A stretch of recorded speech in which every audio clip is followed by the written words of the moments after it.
Hi everyone, and a big welcome to the Living with SMA podcast.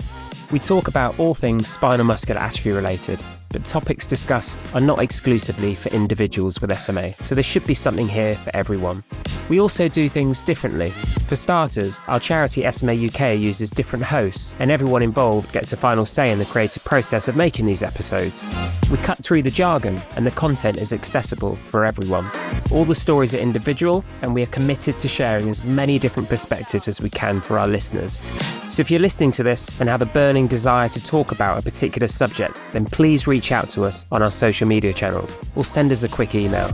And remember, no topic is off the table. If there is something the SMA community wants to talk about, this is the place. We really hope you enjoy the podcast, and please do connect with our charity and share your comments online and let us know what you think. From all the team at SMA UK, thank you for listening. 3, 2, 1, yeah!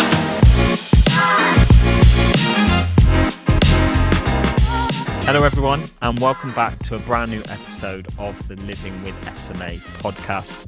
My name is Ross Lannon, and I'm going to be your host for today. And we have another great episode lined up for you today. All I will say is grab your bikinis, grab your Speedos, because we are going on a bit of a summer holiday, which is very exciting. I wish I was talking literally. I've got my sunglasses here, in fact. Maybe we should, play my bit. But yes, we are going to be talking summer holidays today, which is going to be a good one. We're going to be talking about disability-related travel. Between us, we are going to be sharing some of our experiences over the years and some little tips along the way for traveling, whether that's within the UK or whether that's abroad as well. So let's kick things off with some introductions today. Let's meet who's going to be sharing their stories. Let's start with you, Maxwell, please. Yeah, hi, I'm Max McKnight. I'm 19 years old and I'm a business management student. I also do some volunteering for SMA UK and Corridor Trust. Brilliant. And Ross, number 2. Hi there. Yeah, so I'm Ross Hovey. I have spinal muscular atrophy type 2. I've just turned 44, so feeling a little bit older than young Maxwell there. Cheers, mate. I have a full-time career. I work for a large financial organisation, and just due to sensitivity, don't talk too widely about that on sort of podcasts and webcasts unless I'm specifically talking about my career. But if you want to look me up on LinkedIn or any other form of platform, I'm sure you'll quickly find out what I do, and we can connect there. So I travel all around the world as a disabled person. Really enjoy traveling with my family and my team of carers, and I've been lucky enough to visit many places around the world, from America, Dubai, Singapore, and lots of places in Europe. Fantastic. And over to you, Ali. Yeah, I'm Ali. I've just started doing a little bit of work for SMA with their outreach team. I've also got Bobby, who's 13 this year. He's got SMA type 3, and Freddie, who's 8. We haven't been abroad much, only with a manual chair. We mainly do camping in the UK, so interested to hear what everyone's got to say about going abroad.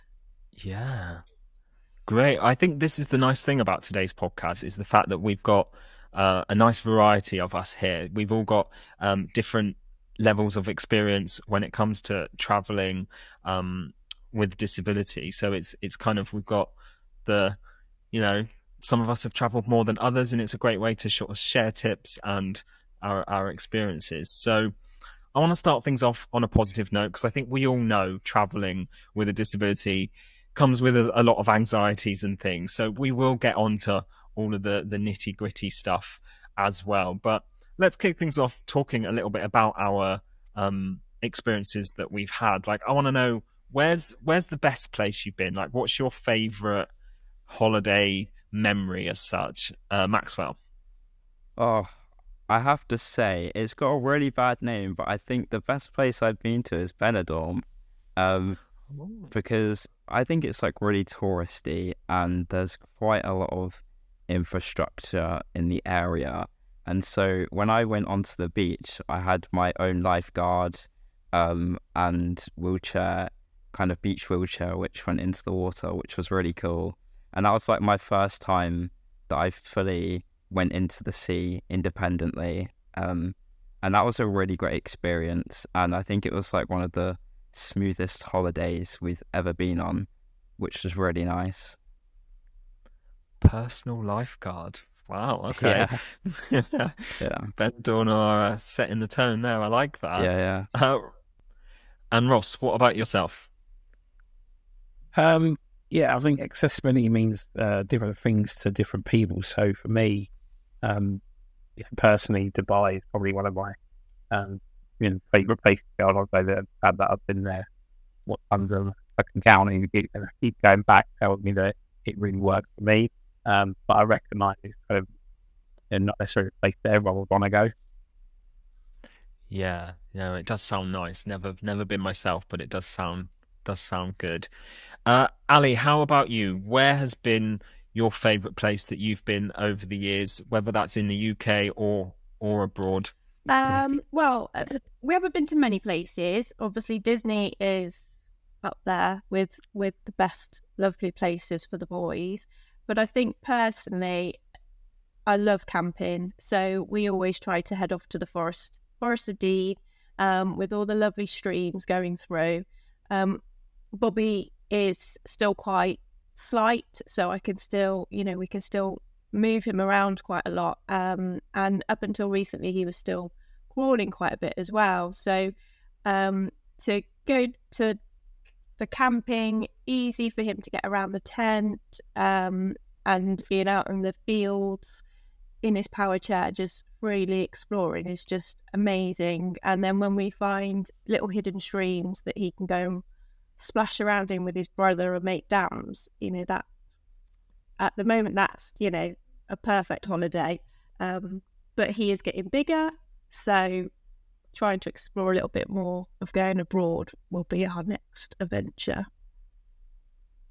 Yeah, I think sometimes some of the smaller sort of staycations and things within the UK as well can be just as rewarding as a little family break as well. So that's really nice. I think my personal favourite holiday trip over the years was probably Cyprus. I would say that was around my 21st birthday, quite a few years ago now. And yeah, that was probably one of my favourite holidays, because I don't even think we left the hotel for the whole week. Like, there was just so much going on within the hotel that I just loved it. It was the perfect balance of relaxing holiday, but also great entertainment and food and drink and all that good stuff. So yeah, cool. Well, thank you guys for sharing your favorite trips there. I want to talk now a little bit about travel essentials. So what are some of your main essentials when you go traveling? You're writing your list, you're packing your bags ready to go. What are the main things that you want to take with you? For example, I'll give you an example. We're not talking the standard, remember your pants and socks. We're talking, equipment wise, or anything that makes your trip a bit better. Like, for me, it sounds really boring, but I have like a little mini first aid kit that I take everywhere with me, because I'm so paranoid that you can guarantee as soon as I get somewhere, I want that little cream, or I want that little bandage or whatever. So for me, that's a real travel essential. Does anything come to mind for you, Maxwell? Probably a manual sling, like one of the ones with handles that people can lift you up in. I think that's the main thing. When I used to go on holiday, we didn't have one. And obviously, people picking you up from under your arms and they don't know where to hold you from. But if you have one of these manual slings, you're a lot more supported, especially with my head after my spinal operation. It's come in handy loads. But that's the only real bit of equipment other than my hoist that I bring on holiday, and of course my wheelchair. But yeah. Yeah. And Ross, what's your go-to essential? Maxwell's covered them. Get both of them. You need, the hoist and the the able move by a fellow SMA. But I would, for me, I've got a portable collapsible shower chair that sort of folds up into hand luggage. So it's really easy to transport, and that to me is something I couldn't be without. And even that, I'd probably only give it an 8 out of 10. It's still not as good as the shower chair at home, but it does. Yeah, definitely. I think as a wheelchair user, whenever I go somewhere as well, I always take a manual chair with me, because I think I'm just so paranoid of, if anything wrong goes with my electric, at least I have some form of backup. As uncomfortable as it may be, and as inconvenient it may be for my family to have to push me, at least I know I'm not going to be stranded. We do that as well. We bring a manual chair. Normally my sister hijacks it, but yeah. That's what siblings are for. Yeah, exactly. Exactly. It's when you rock up to the airport, isn't it? With like, everyone else can just casually get on the plane with 1 or 2 bags, and here we are with all this equipment and stuff. Yeah, looks like I'm going away for a year. Yeah, it literally does. Ali, you already mentioned, obviously, you're planning to take, 2 electric wheelchairs. Yeah, how are you feeling about that? Like, have you done much research into it so far? This is probably my biggest bit of anxiety over going. So Bobby's been picked to play for Geneva All Stars team for Powerchair football, which is why we're going over. Which is why, obviously his power day chair and also his football sports chair. So thinking of taking those on the plane, I'm like, oh my gosh. So finding out about the batteries, certain batteries can't be in the chair when he's on the plane, taking bits off the chair so that if anything happens, it's safe. That's my biggest fear, is his day chair, something happening to it on the plane and we get over there and we're like stuck, kind of thing. So yeah, lots of backwards and forwards. We've got a good support team around us, constant chats with Geneva, going through everything, what we need in the hotel, shower chairs. I'm really interested about the portable one, Ross. That sounds amazing. Yeah.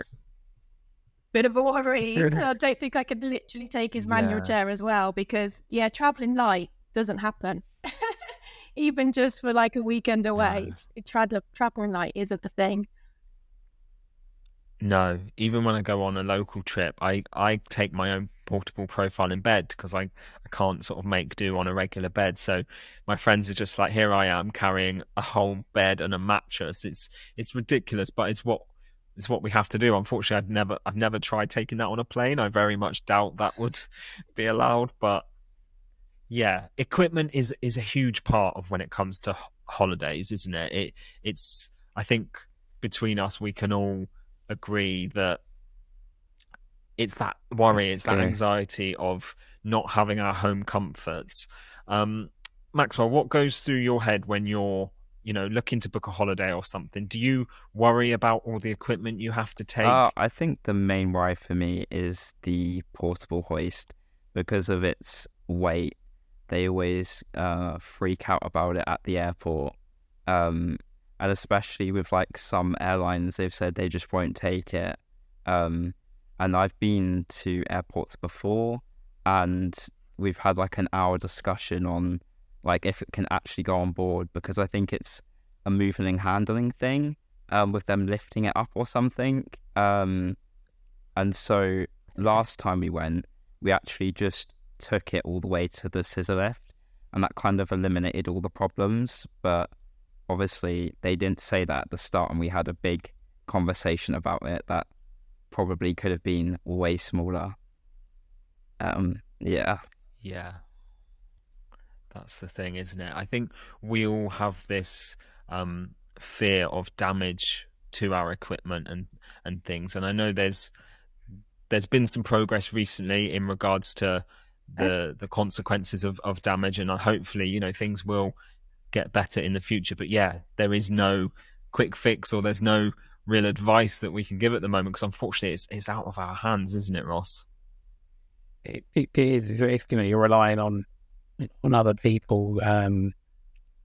The planes haven't been designed to even load a wheelchair in, so they're making do with what they put a suitcase on. So, and they're under time pressures to do it. So, whilst damage happens, I think some of it does probably happen through.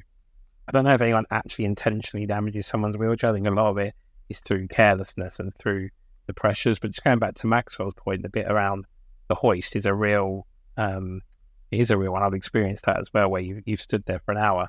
The irony is that your wheelchair weighs more than the hoist, and they manage to get that on the plane and don't argue about it.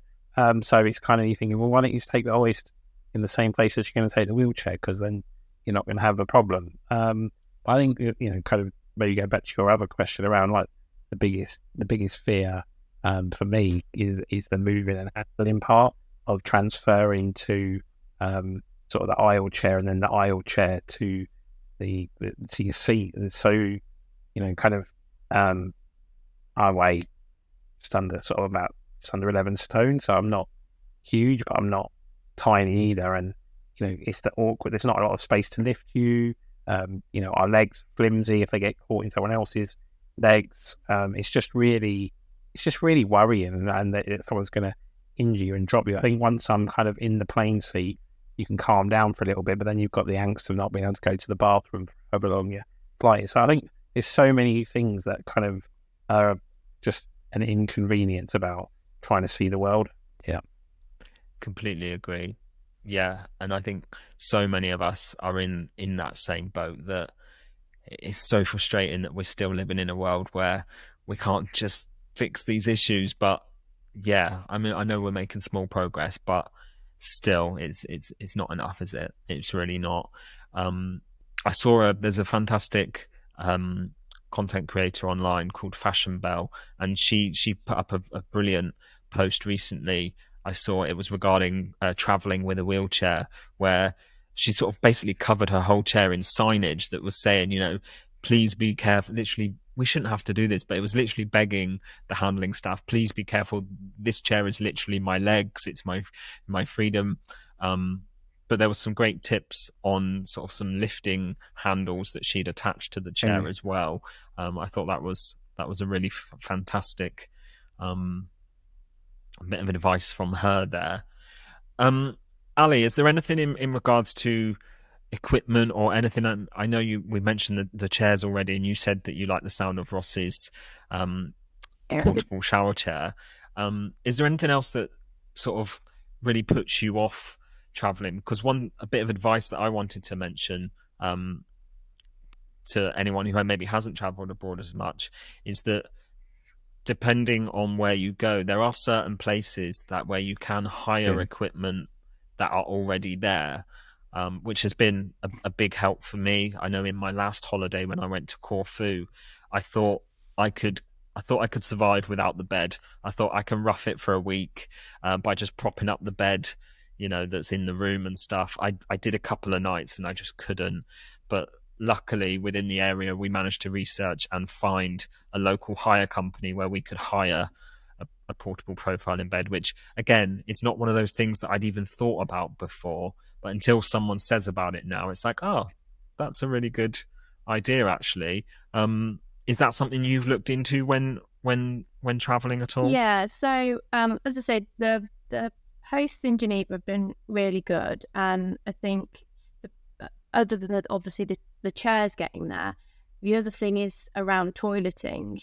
Bobby is nearly 13, so he's coming into certain years, and it's really private, going to the toilet anyway, and for him, so we need to make sure that that's okay. He doesn't really want us holding him on the toilet. He's very, very slight. He's very, very thin. So making sure that the toilet seat is suitable for him. So it's been backwards and forwards with emails saying, can you get this piece of equipment that will go over? Well, what's the seat like on it? If it's too big, he'll just fall through it, and he needs to feel safe while he's on the toilet. So that's quite a big thing, making sure that's okay. We did a PGL trip 2 weeks ago with his school, and I needed to go because they didn't have hoists and things. They had accessible activities, but not hoists. And again, I had to take his shower chair with us because it goes over the toilet as well. So it was playing around with that because the toilets were higher, so I needed to make his shower chair higher to go over the toilet. So it is thinking about that personal area and how to make him comfortable, and to know that there's places that you can hire things would be good. Really. Can I just say that I'm definitely actually hiring equipment this year for my holiday, when I go abroad, to try and eliminate like taking the hoist. And obviously I used to just use the hoist to go to the loo, but I need a shower chair now, so we're doing that as well. So basically hiring out all the equipment. So the only struggle is really the wheelchair, which will probably just put some padding on the wheels maybe, because even though it's really good to like bubble wrap the whole wheelchair, like it's really stressful to do that in an airport environment, and especially when I need to drive it there as well. So, you know, we'll probably maybe bubble wrap the controller or take it off, but apart from that,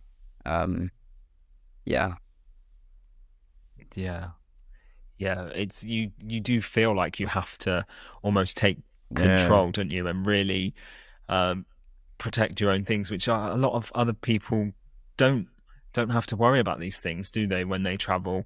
But it takes a lot of the spontaneity away from us being able to just get up and catch a flight like most other people.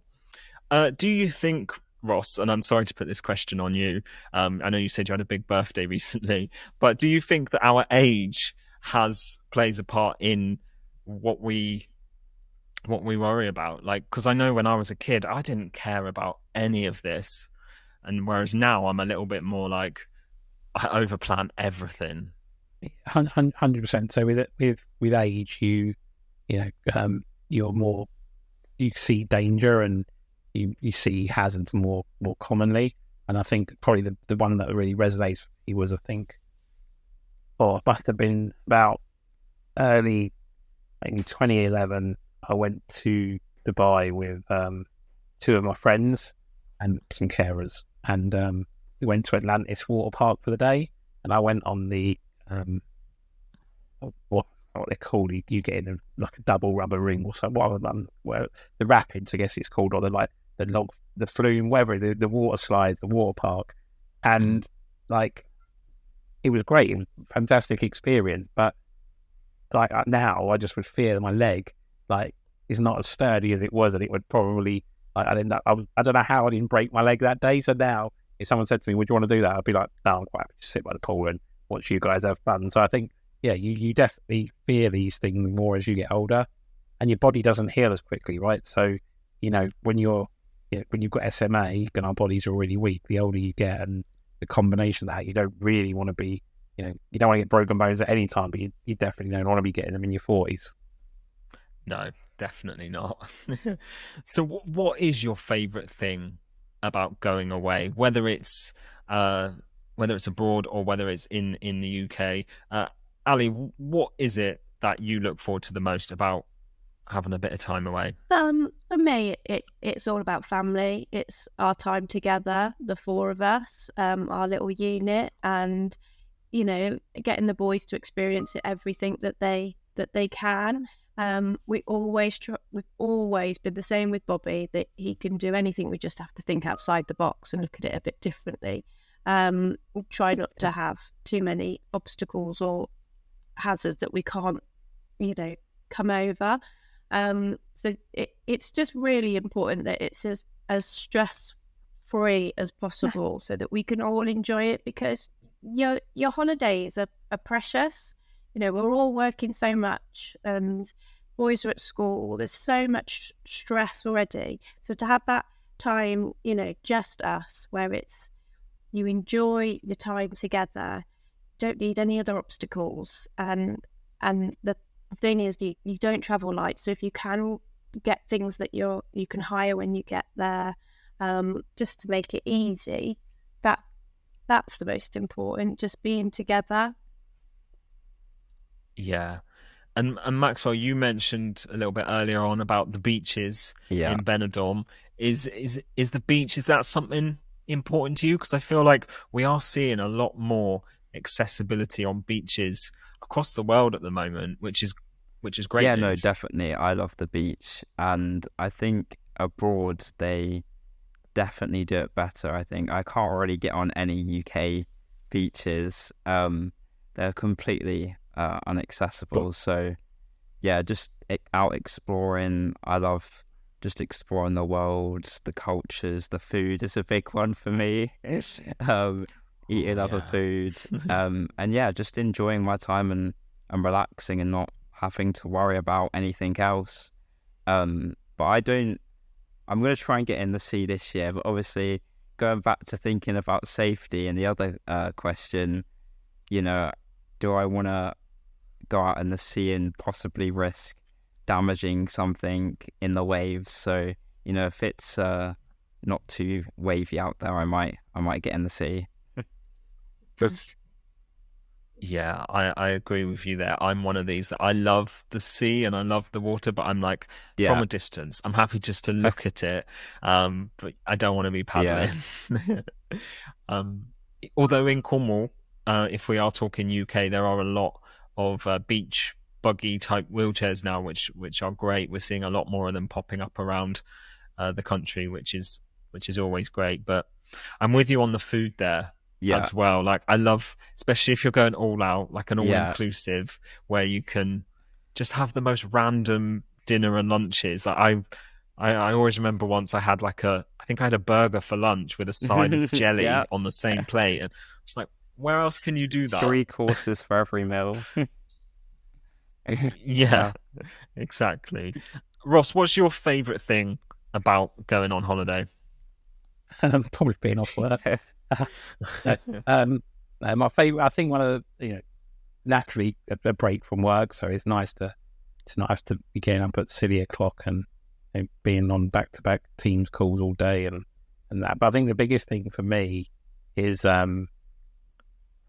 it's that not having to manage your life, and by that I mean there's no shopping to do, there's no thinking about what needs to be done around the house, there's no carer handovers, because typically when you go away you have one carer or 2 carers for that duration of that trip. So for me, I'm away for 12 days, I haven't got to worry about someone coming in, someone calling sick. Obviously there's the fear of the carer that's with you could get ill while you're on holiday, but touch wood, that hasn't happened. But I think for me it's that just switch off from anything to do with thinking about rotas and hours and any of that stuff. It just goes out the window because it's really easy. You leave, they start work when you leave, and they finish when you get home. So that, for me, means it's a complete de-stressor. Yeah, definitely. And I feel like there's 2 types of people when you go on holiday.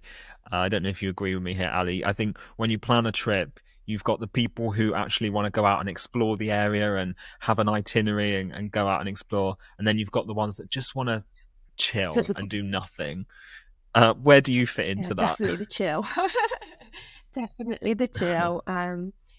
It's nice to go out and do some bits, explore and check a bit of the culture and stuff. But it is very much just a switch off, just complete chill. Let the boys do what they want to do, get up when they want to get up, eat when you want to eat, and just calm and chill and enjoy it. And late nights, no school the next day. All about the good vibes. I like it. This question is my next question, probably more for the sort of experienced travellers, Ross or Maxwell. What has your experience been with travel insurance? Because I know travel insurance can really vary. It could be anything between, £50 to thousands of pounds, and a lot of companies just don't even want to come near you if you've got any form of disability or condition. Have either of you had any sort of good or bad experiences with travel insurance?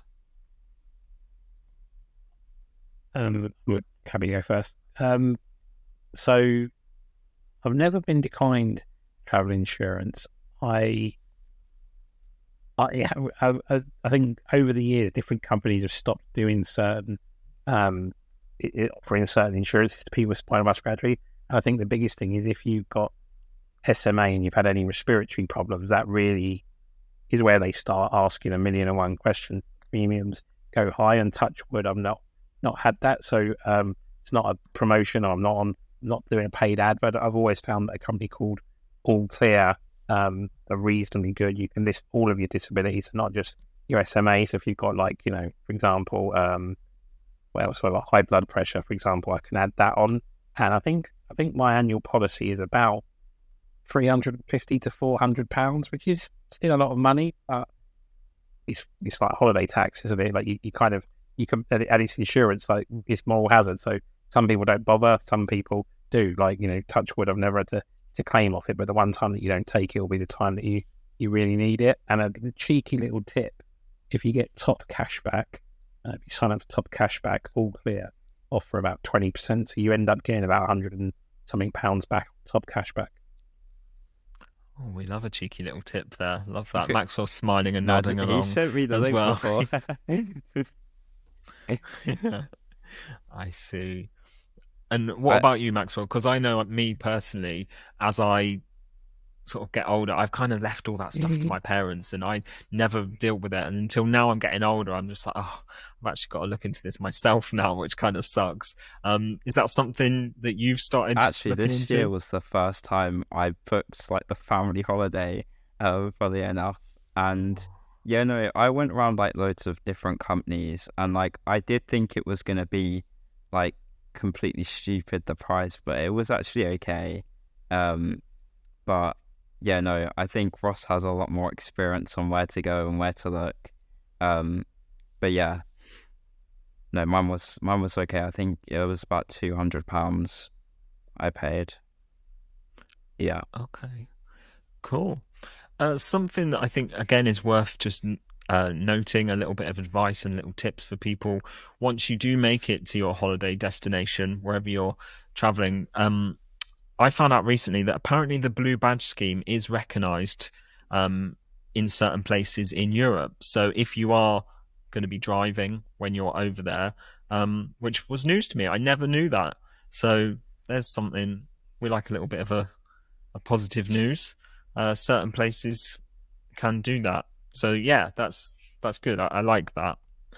I want to talk a little bit about advice for people. I feel like we need to give some people advice for those who maybe haven't travelled as much. What advice can we give people? Ali, from a sort of, I know you're looking to take a lot of advice yourself at this current stage, but you've done some local travel as well, especially when you've got lots of equipment. What advice would you give to somebody when it comes to planning a trip?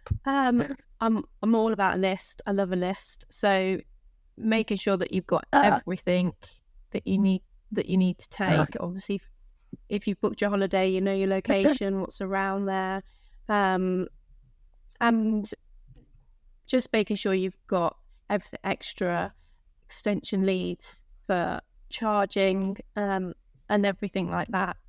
Your first aid kit.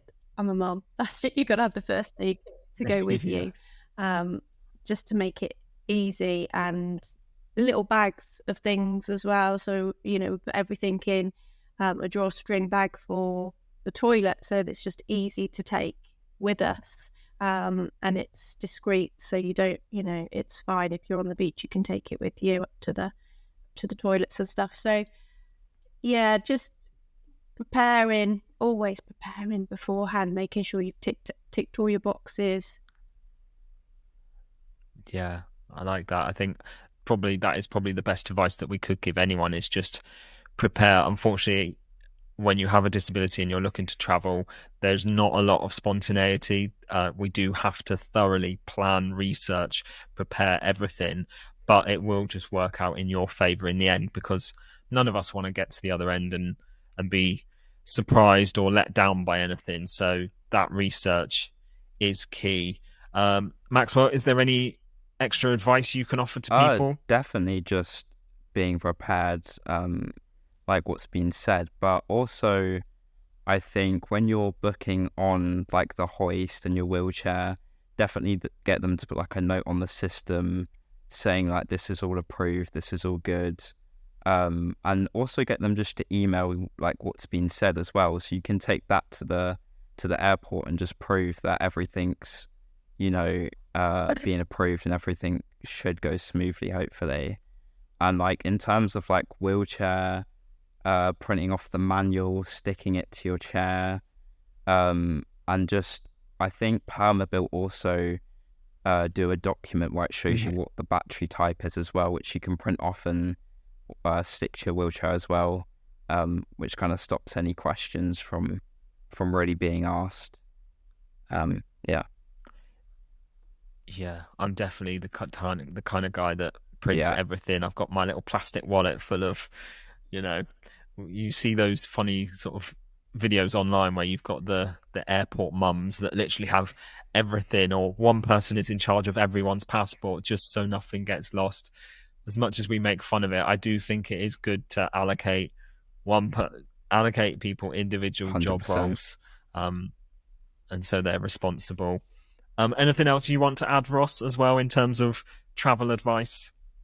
Yeah, so probably break it down into a couple of seconds. So in the booking part, when I'm booking an accessible room, I ask for photos of the room, written confirmation, measurements of things like the toilet, so that there can be no discrepancies. So if I get there and that isn't what they've given me, I can say, well, that's what we agreed.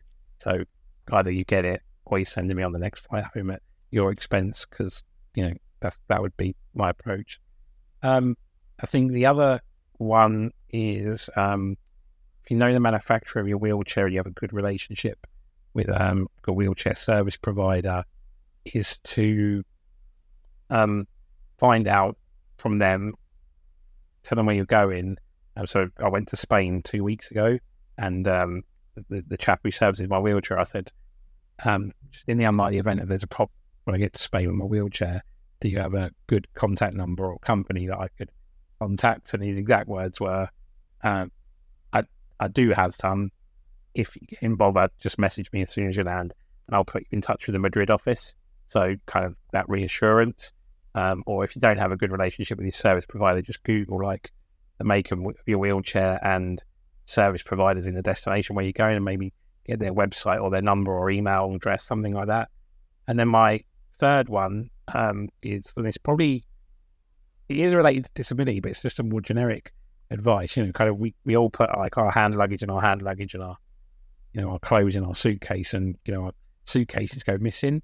And whilst it would be disappointing for me to have no pants and alarming for everyone else to see me naked, I think the more important thing is I put a sling and my sliding sheet in my hand luggage, and like a pair of joggers and a t-shirt, so that if the worst case scenario when the case doesn't arrive and I have to hire a hoist, I've got my hoist sling with me, I've got my slide sheet for the bed, and I've got a change of clothes. That's just a real thing that kind of again just eliminates any potential delay should your bag go missing. Yeah, I like that. I love how Ali's got a pen in her hand. It's almost like she's making notes. Brilliant. It is great advice though, and yeah, talking about putting things in your hand luggage with wheelchairs, I do exactly the same. My wheelchair controller detaches, so I actually take the wheelchair controller off and carry my controller in hand luggage separately, because obviously if that gets bashed, it's very fragile, whereas if the general chair gets a little bit knocked, the chances are that will survive, whereas that electrical hand lug, you can take that in your hand luggage as well, which I think is important. One bit of advice I also wanted to share with our listeners today is that if you are a little bit anxious about flying, whether that's about the airport experience or the airline itself, reach out to your local airport in advance, because a lot of people don't know this, but a lot of airports do have a specific access team or access forum. I'm on the access forum for my local airport, and I've been working with them for a couple of years about just generally improving the airport experience for people who require special assistance. And it's, since doing a little bit of work with them, it's actually really refreshing to know that they do want our advice on how they can improve things. And it not only eases the anxiety for yourself, knowing that, since I've been involved with this airport, they've got a better aisle chair. It's a lot more sturdier, because I raise concerns about how tiny those aisle chairs are and how unstable, and, little fixes like getting a sturdier aisle chair that has headrest support. They wouldn't have thought of that before. And they've now got an ambulift, which just makes the boarding process of lifting the chair up onto the plane so much easier. So if there's an opportunity for you to get involved with your local airport, join their access forum, give them improvements and advice, and I think you'll be surprised at how willing they might be to actually help you, because they do have to meet certain regulations now. So yeah, it's definitely worth it. We are coming to the end of today's podcast, so I just want to sort of end again on a little high. We started the podcast by sharing where our favorite holiday has been in the past. Let's end by sharing, where is your next dream destination? Like, what is top of your bucket list for travel? Maxwell, where do you want to go? Oh, I think my dream destination is Japan, and it's just because of the food. Yeah. Japan, yeah. I like that. Nice. Okay, and Ross, how about you? So when I retire, which I don't know when that'll be, but I think what I'd like to do is hire an accessible RV and maybe do a bit of a tour around America. But when I say an accessible RV, so a recreational vehicle is what Americans call them. It's like a coach, like that's like not a caravan, because camping is just not for me. So it'd have to be like off that TV, hot water on tap, kitchen, those kind of things. So I'd like to hire one of them for maybe like 8 to 10 weeks, sort of maybe travel to America, see different parts of America. Oh, RV, that sounds great. Love that. And Ali, is Disney 2.0 on the cards, or are you going to branch out a little bit more? Yeah, I think they're getting a little bit big for Disney now, even though I'd love to go back. I'd love to take them to Orlando. But I think Australia, I'd love to take them to Australia. It's just so beautiful. They've actually got the Power Chair World Cup there this year. If I had the money, we'd be booking those flights. Yeah, it would be amazing to go to Australia. Oh, yeah, that does sound good. Shame about the long flight, but it would be amazing, The only wouldn't downside, it? isn't it? The long flight. Yeah. I think for me, just anywhere with a bit of sun. I'm such a sun worshipper. I don't care where I go, as long as I get a bit of heat. I've always fancied going on a cruise as well. I think I did like a very small weekend cruise when I was a kid, and I don't remember a lot of it. And I had a friend who went on a cruise ship recently and said it was very, very good access. So I feel like that's going to be my mission, to try and check out a cruise somewhere over the next few years. So yeah, there we go, guys. I hope you've enjoyed our little summer holidays episode today. As always, if you've got any thoughts, questions, or opinions, please do get involved. We'll leave the email address at the bottom of this video, where you can get involved with SMA UK and share any thoughts and comments. Hopefully you've enjoyed listening to our stories, sharing a few tips as well, and hopefully you can either relate to some of our stories, or you might have even taken some positive away from it as well. Thank you so much for listening, as always. Thank you guys for sharing your stories, and we'll see you again very soon. Goodbye. You've been listening to the Living with SMA podcast. We hope you can join us again next time, but in the meantime, don't forget to like and subscribe so you don't miss an episode. You can find out more on our website at smauk.org.uk.